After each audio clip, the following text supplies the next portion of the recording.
పెద్దపల్లి జిల్లా సుల్తానాబాద్ మండలం కదంబాపూర్ గ్రామంలో కాంగ్రెస్ నాయకుడు గోస్కుల సదయ్య మహిళలకు హమాలి కార్మికులకు చీరలు టవళ్లు ఉచితంగా పంపిణీ చేశారు.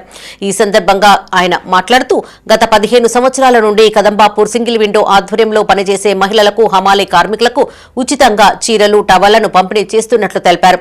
ఈసారి తాను సర్పంచ్గా పోటీ చేస్తున్నానని గ్రామస్తులంతా ఏకతాటిపైన నిలిచి తనను గెలిపించాలని కోరారు. ఎంతో కాలం నుండి గ్రామంలో ప్రతి గడపకు తన వంతు సహాయం అందిస్తున్నట్లు తెలిపారు. కదంబాపూర్ గ్రామంలో మరి వడ్లు కొనుగోలు కేంద్రం ఓపెన్ చేసి 19 రోజులు అవుతుంది.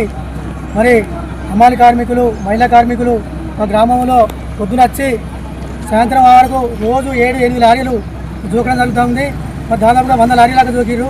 మరి సుంతల మండలంలో ఇది రికార్డు స్థాయిగా పనిచేసిన వాళ్లకు నేను ఇలా 25 మంది మహిళలకు చీరలు ఇవ్వడం జరిగింది. మంచిగా పనిచేసినందుకు మరి హమాలి కార్మికులకు అందరికీ 60 మందికి అందరికీ మంచిగా తువాలు కప్పి సన్మానం చేయడం జరిగింది. ఎందుకంటే మంచిగా పనిచేశారు.